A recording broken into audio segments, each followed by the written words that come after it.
Wyoming professor Henning Haupt. Can we go on with that? Is that? Yes. All right. Thank you, Vladimir, for introducing me, and thank you, everybody, coming out this afternoon. And thank you for the invitation to speak here at Iowa State University. So that's exciting for me. So I only did one show and one installation, but you see it all double, and you're not drunken. It's just, but you're used to this, right? Is your microphone on? I think it's on. Okay, good. Louder? That's him, right? They asked for? I don't know. I'm fine, but he was loud. Vladimir is way louder than I am. Right.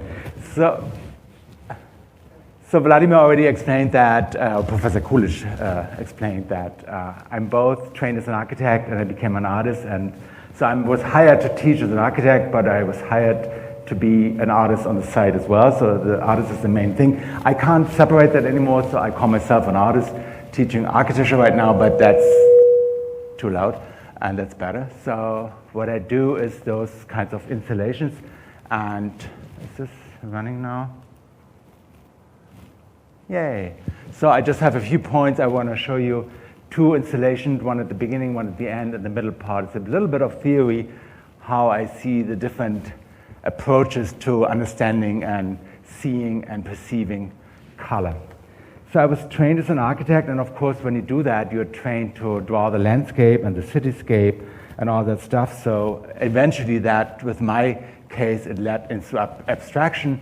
And this is basically the topic of this talk today. So that's the color space. I call the color space the back and forth vertical to the picture plane. So maybe one of the colors come towards you and one is moving backwards to you. So there's a way that color produce a non-existing, not physical, but perceivable kind of space. And that's the question, how can we use that for architecture, for spaces of the human body that we can walk on in and that we can touch. So, and what I use as a tool to do that, I use materials. And I understand color as a material, as this guy, Reto Boller, did, and that's a big slab of color paint in a space, right? So that's summarizing what you're gonna see today. So I'm starting out with an installation that I just finished over at UMass at Amherst. Here it is in the space, and so my painting developed from those representational techniques of landscaping and figure drawing and all that stuff, what you do in architecture school, into a non-representational drawing techniques. And the painting of materials, the techniques, and the processes became the subject matter and somewhat a narrative for the most paintings and installations I do. Right? So I don't do images, I would say. I would rather build color construction, and there might be flat or three-dimensional. There's both stuff is happening. That's a little blurb for the exhibit that I did. You might want to read that over quickly. So that's summarizing as well what I'm going to talk about the next 5 hours. That's roughly that. Now I'm going to make it a little shorter, though, like 40 minutes hopefully. But you stop me if I get too long. Vladimir is normally much longer than I am always talking. He's better at talking. Right. So, I mean, that's one of the pieces out of the show. I mean, the war came over in Europe, right? It's Ukraine got under the war. It's already 800 miles away from my hometown where I live now. And I mean, how can you go back and paint? Is it bullshit or is it quite the right thing? I was worried. And then other crises are happening. So how can we make paintings in those times? So much stuff is going on. Dresden is taken over slowly by strange parties happening there, and it's all kinds of stuff is going on. The pandemic hit the fans. So I think that's not a time for making happy paintings. So even if you see a lot of colors today, I don't understand that as happy paintings at all. I see them rather as a clash of stuff. I mean, other colleagues who paint in Dresden and other cities, they make elegant paintings. Maybe that's a possibility, but I wonder if this reduction of elegance, is that a response to acting sustainable and just doing nothing than having suggestion of where to go to? Is it a matter of being speechless or what's going on? So maybe even those reduction that's happening in other places is almost like a greenwashing in earthy tones or something like that. I don't know. I try to do the opposite. I try to clash varieties of colors and of techniques And well, the students sometimes tell me when they do design projects or is it artwork or architectural work, oh, professor, it's too much. We can't do that. It's too loud. So what is too much? And when is too much? And times are too much anyway, so we have a clash anyway, so how can we relate to that? And I think it's okay. We have to take the non-comprehensible and go above means and beyond what is so comprehensible. And I think the challenge of complexity these days is totally appropriate, if not even necessary, to go about.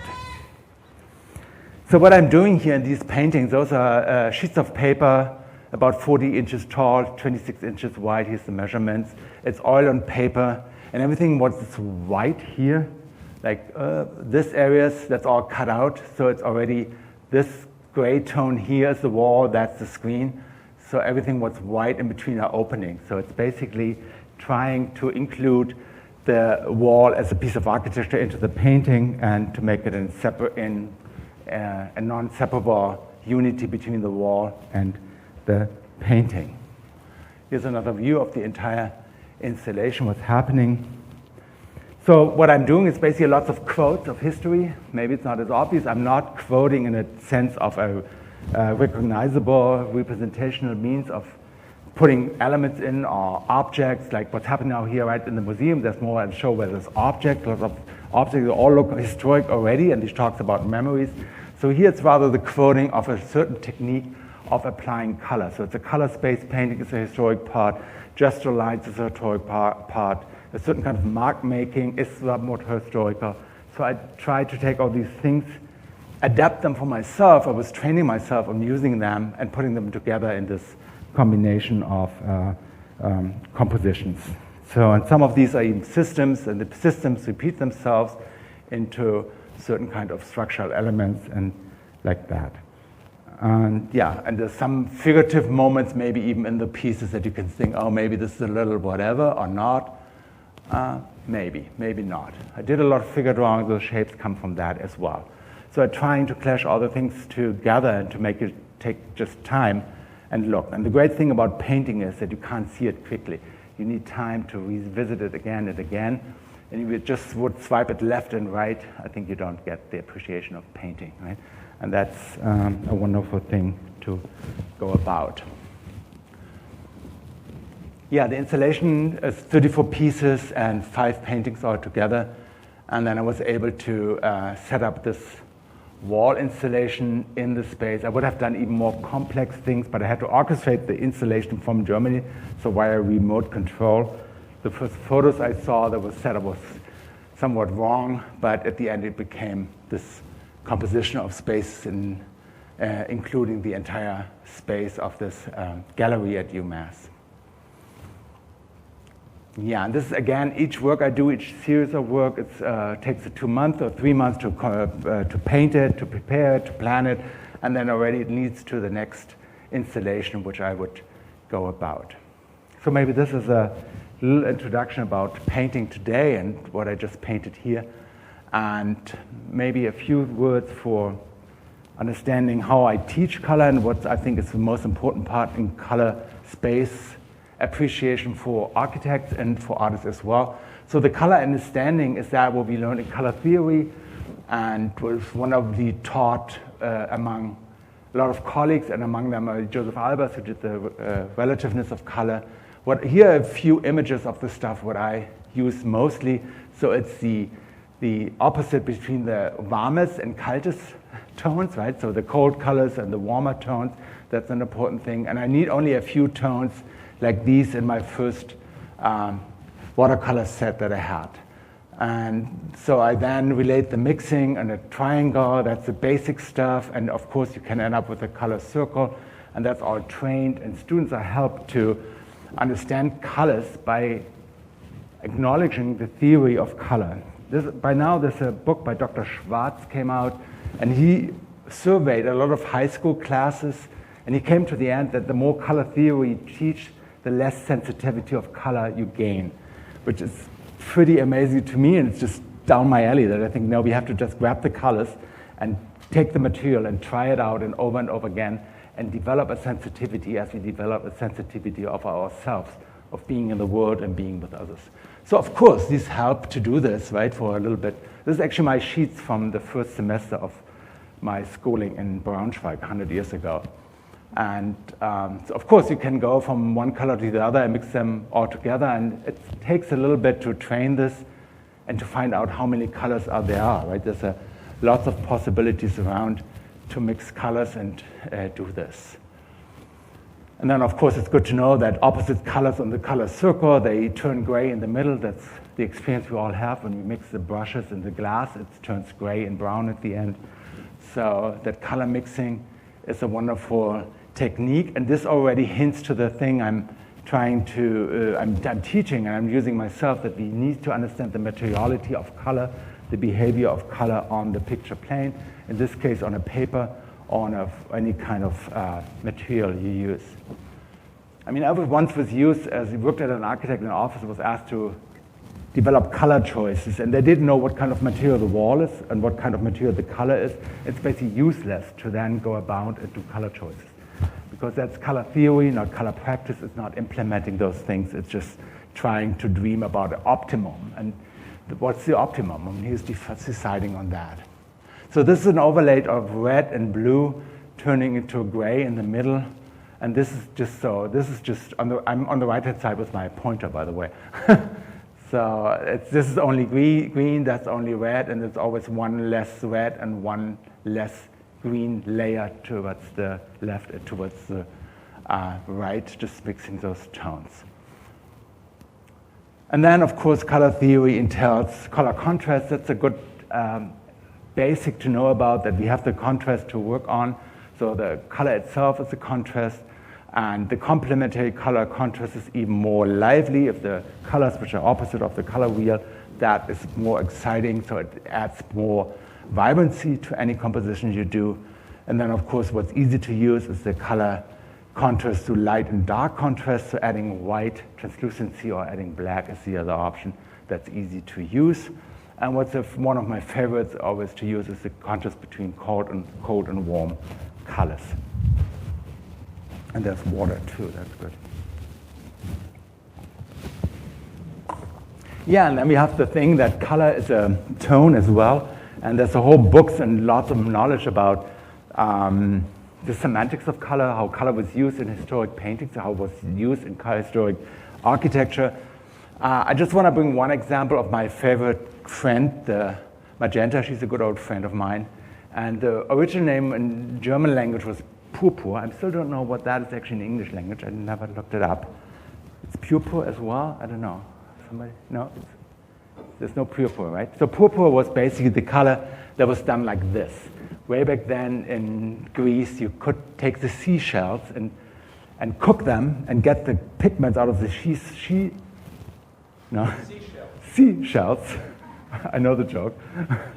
And so it became a very complicated process to get the color of those little animals onto the beach, into the pots, into the fabrics, and dye them out and having dry in the salty air on the beach.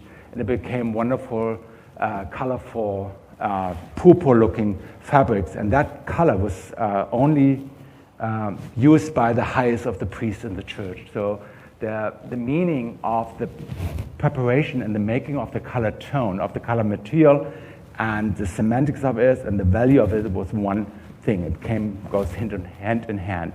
And that's the case with many colors when you look in history of different color tones. The name purpur was later changed to magenta when it was produced as a synthetic kind of element and a synthetic mix of different pigments. And they looked for a name for it, and they knew about this town which was just destroyed and was blooded over, and that's the town of Magenta. So they called the color after the blood over the town. So magenta is not really a happy color, but maybe it is, I don't know. Later on, the color tone magenta became a color of gender recognition, which is, thank God now, or thank not God, but thank whatever, our development, that we have not only one gender, but we have multiple genders, and we not only have to buy pink and blue toys, but we have to buy all the toys, right? So it's complicated. So that's one thing. And magenta today is a very cheap color in each color printer that we have. So I like the idea that it's a very valuable and complicated and historic sound color, and on the other hand, it's a very ongoing, easy kind of material that we use. Color later on was, other color histories are those, a lot of blue, for example. It was really dominated with the blue jeans color, which became the standard colors in the late 60s and 70s, starting from the United States and turning the entire world into a blue world. That a little bit detailed for the color tones and for the color understanding. So I did this here, the color understanding. So I think there's one more thing I want to propose, and I'm trying to use is the perception of color, not only as an emotional thing, but as a color space option. And I have to start a little bit way back with the invention, so to say, of abstract painting. And we all know this guy, Paul Cézanne. So he did wonderful paintings. He sat down every summer in front of the same mountain, painted over and over again. And step by step, instead of painting trees and mountains and huts and whatever, he started to paint the color itself. So each brush stroke is a little bit of a hint of a color. And he was going on, and step by step, he came to this, which is one detail of the painting. So he's basically making a composition out of non-representational colored dots coming out of the brush.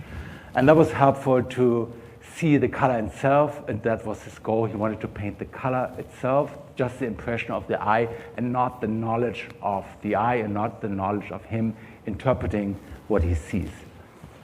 Well, that was at that time a good idea. Other people did the same thing, similar thing. Robert Delaunay in Paris, he painted the churches and came step by step to more abstract paintings like this one. It's Kreisformen, Sonne und Mond, sun and the moon. So even added titles to them and associated with the abstract, more and more abstract becoming forms, those metaphysical terms. And later on in Germany, Johannes Itten made a wonderful composition out of color itself and used the orthogonal pattern of color tones to use the color space of having those vibrant compositions. So the red and the green and the blue is coming forward or sending backwards into the surface. That again is what I mean by the color space. So that's a little bit the history of that we, in the arts and in architecture, we can now use colors per se, color themselves. And here I want to have some explanation how we perceive the colors and how we perceive the space together with the color. So color is not a thing, right? It's the material, yes, on the one hand side, but it's the reflection of the light. So the light is reflecting on the surface. And depending on the absorption or reflection, we have a different kind of frequency, and the frequency is hitting the eye and perceived by the cones in the eye, the three of them for us, human beings, and then through the neurological system, it's transported into the brain, and we have, no matter what, we have an emotional reaction, right? We relate to certain colors in different ways. We do associate, we feel cold, we feel warm, we feel angry, we feel excited or not. So there's something is happening in this little squirrel line here in between. And I think that's exactly the exciting part to look at what's happening in that moment. So the one thing is the color tone interpretation and semantics in terms of understanding. And the other thing is using the color as a color itself. And that goes along with the story for the color itself on the abstract paintings. So we normally see a color always in combination with an object. So we read the block not only as magenta colors, but as well as a block of geometry and a surface. So we read the object, we get the reflection of the frequency of the light, and then top down, we project our knowledge of the box, and we can read a thing. And that makes it possible to read a lemon as a lemon, even if it's in a blue light, it would appear even greener than a lemon most of the times would appear. So we do always read an object in combination of all kinds of information, the shape, the surface, the texture, and all that stuff. So there's no color itself, except we do this one. We try to see the area color only, and that's basically in those abstract paintings I showed you, that when you cut down those top-down processes, and you try to focus, and we try to focus on the color itself, and that helps us to see the color more as a spatial illusion on the picture plane, and that helps us to see this, that one color is going back and color forth to each other. So that's one thing from that term in terms of perception of this color space, but the question is how, and that's actually helpful for that. So these are the arguments to make the color space more perceivable. So as long we don't see the object, we see the color, and with that we can perceive the color space, which is then a possibility to be applied into architectural form. So if there's a lack of form and color, we can perceive the color space better, and that's why this goes back and forth in our vision, and we are not reading a representation. And how is that happening now? How is this possible that we can perceive that? Because we perceive a spatial, basically, illusion, and we project ourselves into that without it being physically measurable there. So, and that's through the wonderful thing of the empathy, that we can dive into those color spaces, like the green place, the green area on this right-hand side wall. Empathy is this wonderful thing that we know it's a term out of psychology. It's called the affect. If you meet a friend and he's grumpy or she's grumpy, you get a stomachache, right? And that's just happening to this affect thing that we feel with the other person, we feel with the situation. And that's similar, the possibility that we have to perceive a color space, that we can project ourselves emotionally into that kind of spatial amazingness of color.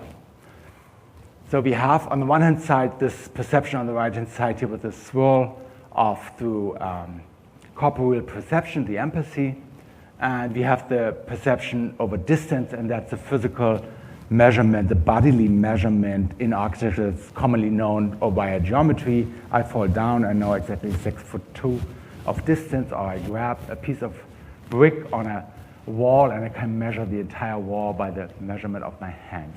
So that's two different ways. It's both related to the body. I call the one thing is the bodily perception of the distance, and the other is more the corporeal perception of the stuff. It's a little bit of a detour, this, but I think it's kind of interesting or essential for the work I'm doing, that because we have the ability to do both at the same time. So if we relate ourselves through the physical appearance, basically the engineering of the space, and the views out of the window, or the semantics on a picture, and the color space at the same time. So it's a very complex system that artists, architects should know about how to design wonderful space for human beings to behave in, right? That color is not only decoration or on top of the thing, but it's really a possibility, a tool to build different kind of spatial qualities.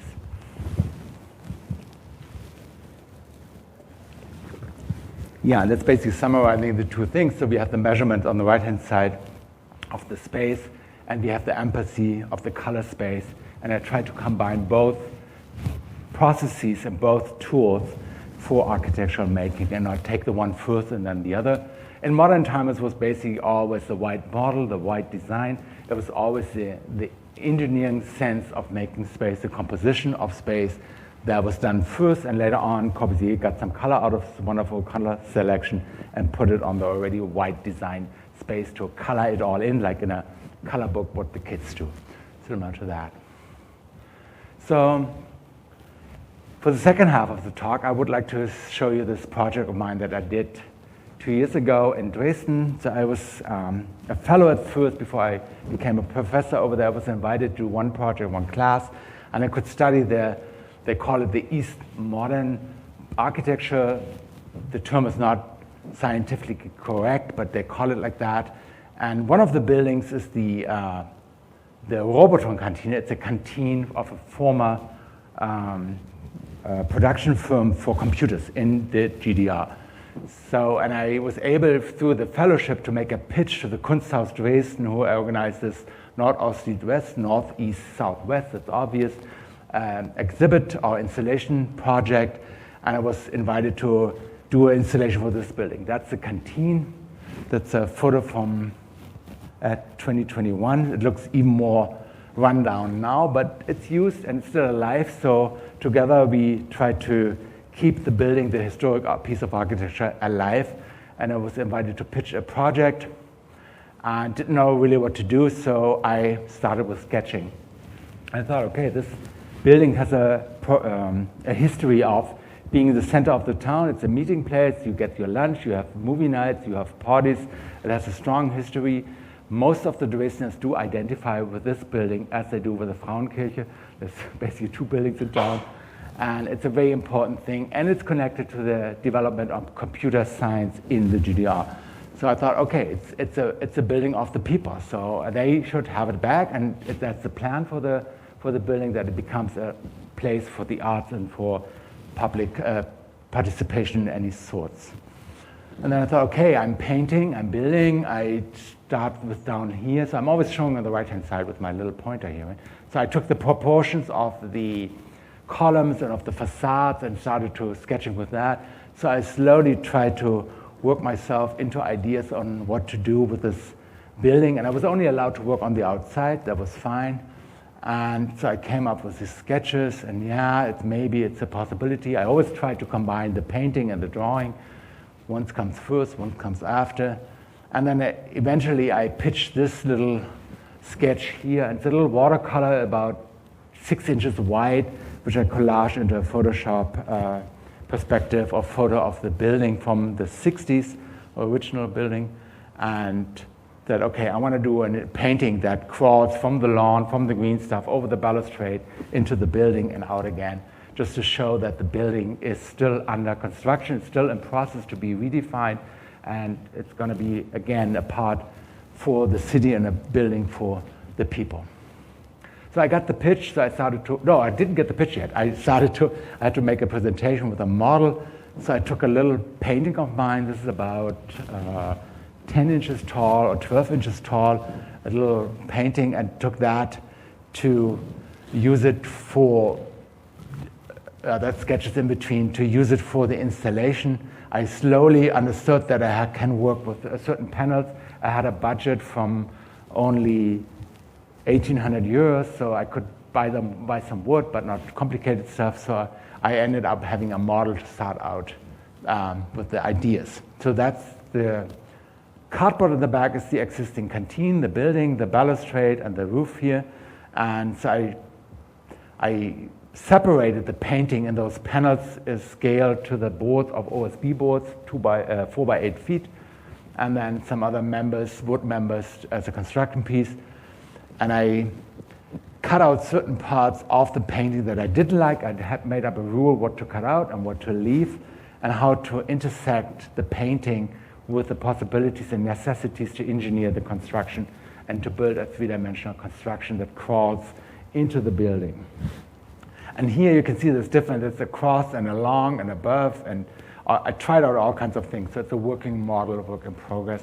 And I slowly understood, okay, that's the measurements, how much do I need, how much does it cost, and roughly the first sketch of how I could construct the whole thing. So I got the gig, I got the wood, it was delivered to my studio, I got a warehouse to paint in, and that's all I had at that moment. And so it arrived here, and it was a bunch of OSB boards and those wood members. And the wood members are roughly about 2 inches by 3 inches, I would think. 40 by 60 millimeters exactly. And it was, beforehand I could calculate roughly that the size of the building, the size of the installation would match the size of the flooring I had in the studio. So I could lay it all out and start priming the whole thing, and had a white floor to paint on. And so that was the beginning of to prepare the canvas basically to paint on. And here on the right-hand side, that's the view from the ladder on top. That's already the testing board. So I defined certain materials, how to paint. It's ink on basic wall paint, and the ink is very condensed and very, not condensed, intense. So I can dilute it with water and have a window cleaner to apply it to the boards.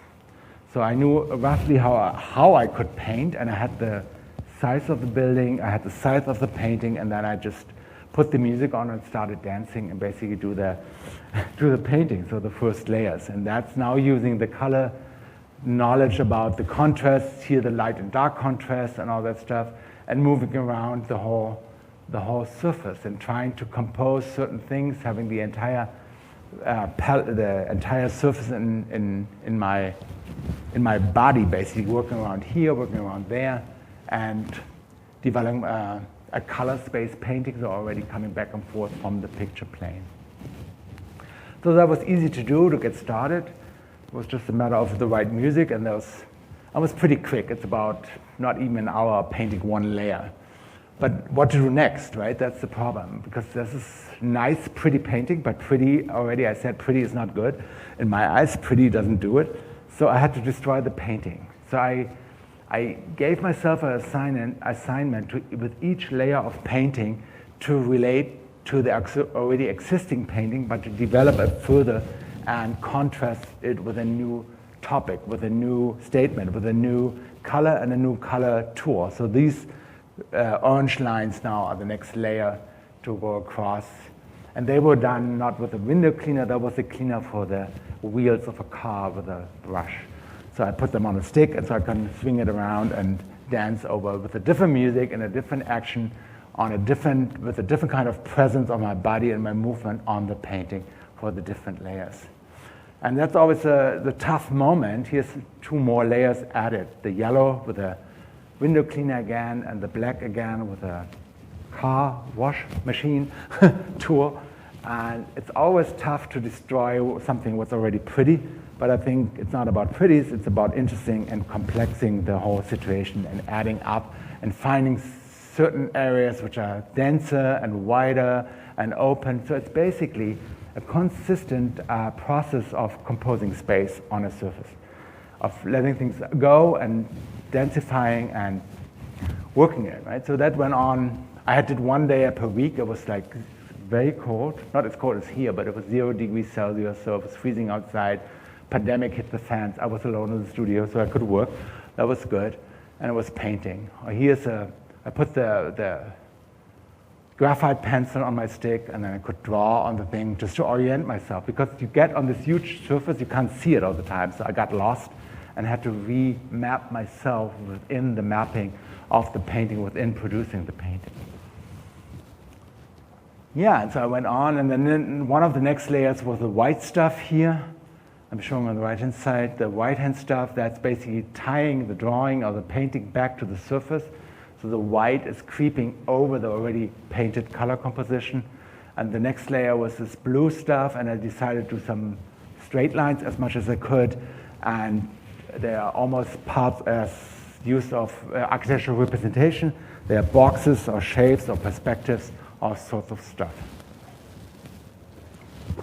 And of course, there's always some moments of knowledge, and it's not only the music that was driving me, but it's always like, oh, maybe there's here, this is almost, you see it later, I think, from above. It's almost like figure drawing to me, right? It's sketching, and it's just trying to do certain things here. There's a foot there, there's a head, and all the head is on the foot, and oh, I messed it up. But I develop it step by step and try to make sense out of that. That's a photo from the painting from top to bottom.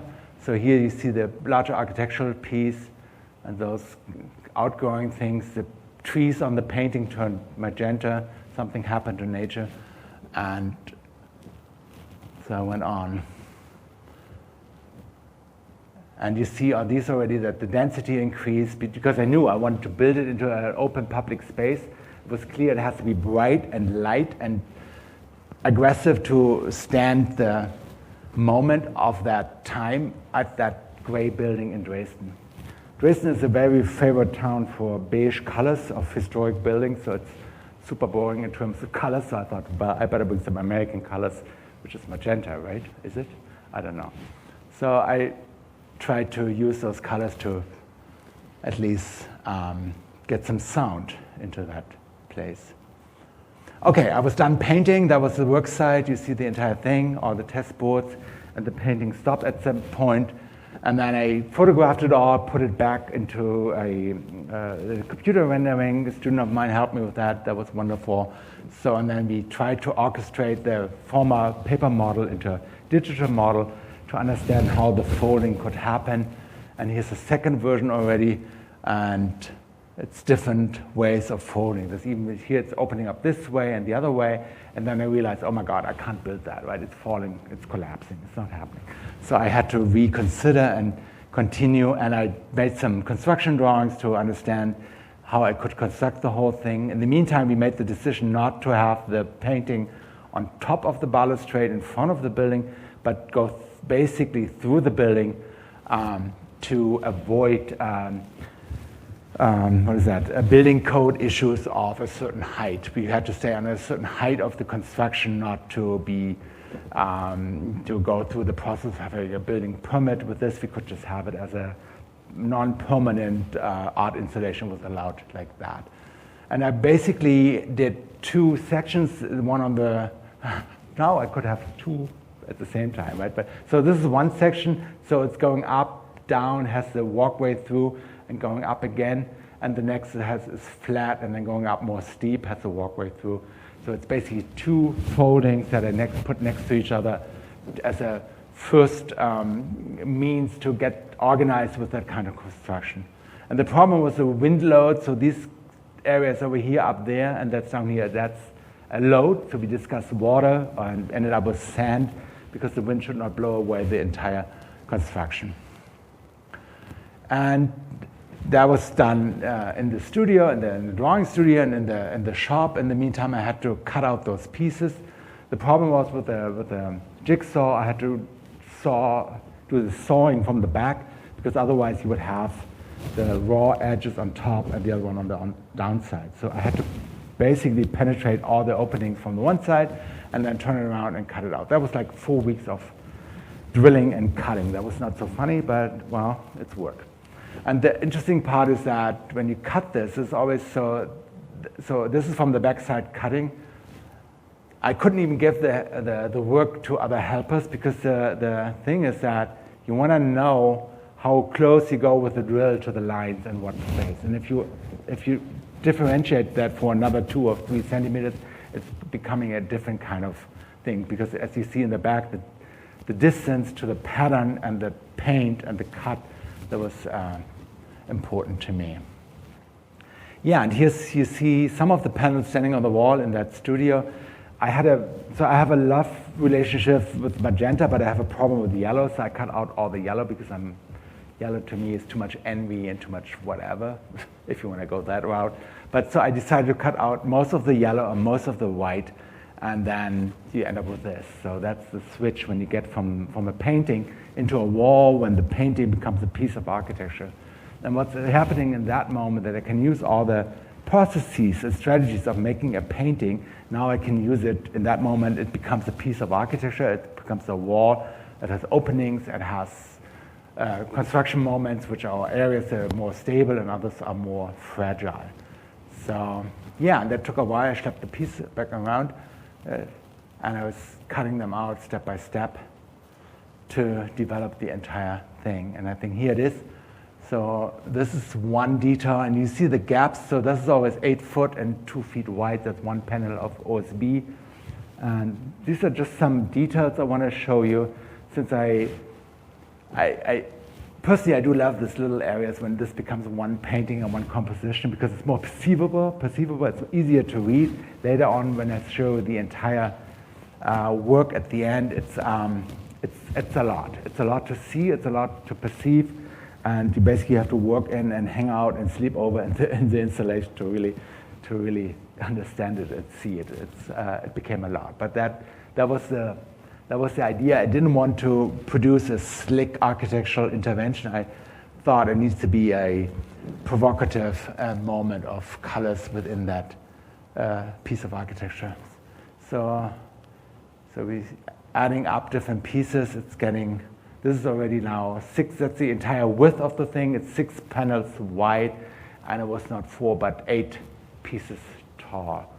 So that's the entire painting. The painting is a cutout now to be ready to go on the site.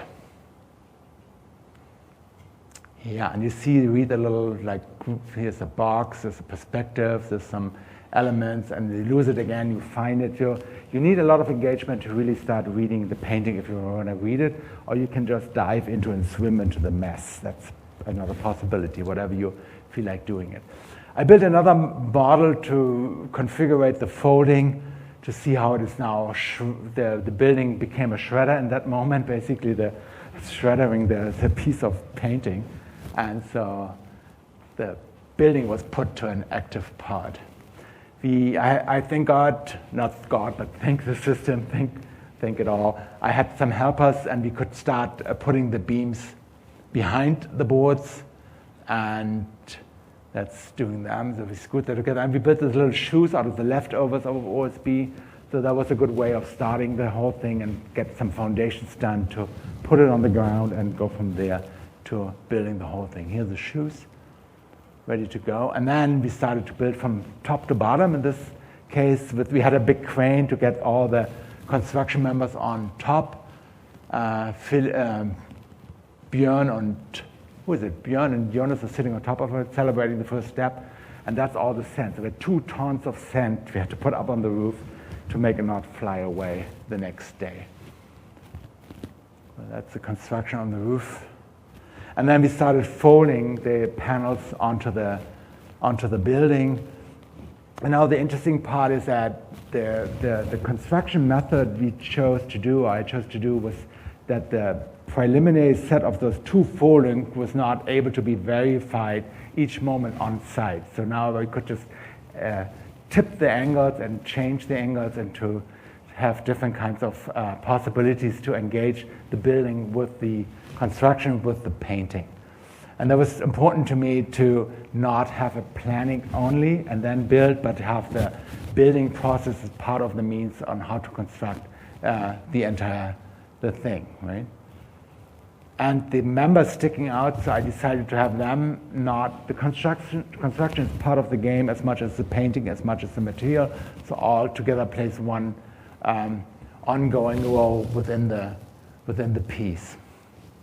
Yeah, so this is already the 3rd day and the finishing day, and here you can see we decided on different angles, just put it up like that, and in that moment I could basically orchestrate any detail of the construction on site, which was, to me, a very important part of the game of this.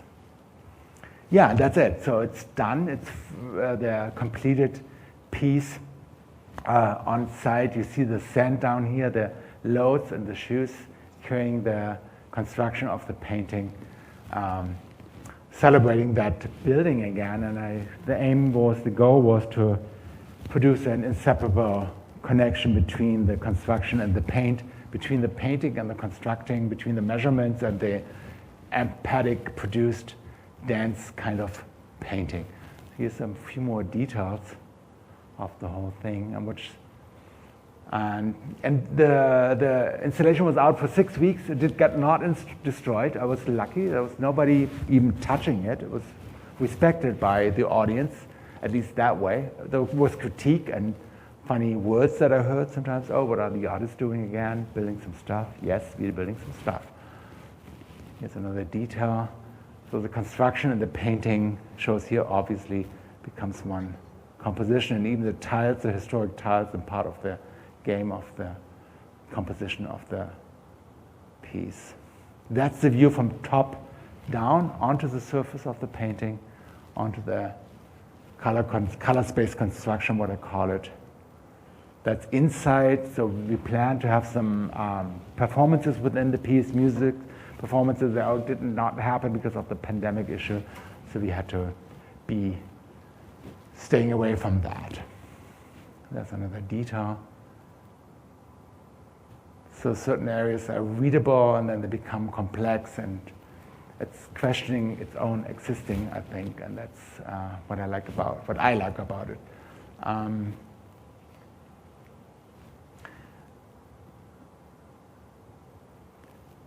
Here's a part from the opening. Did not really take place, but a little press release, and the last photos here of that.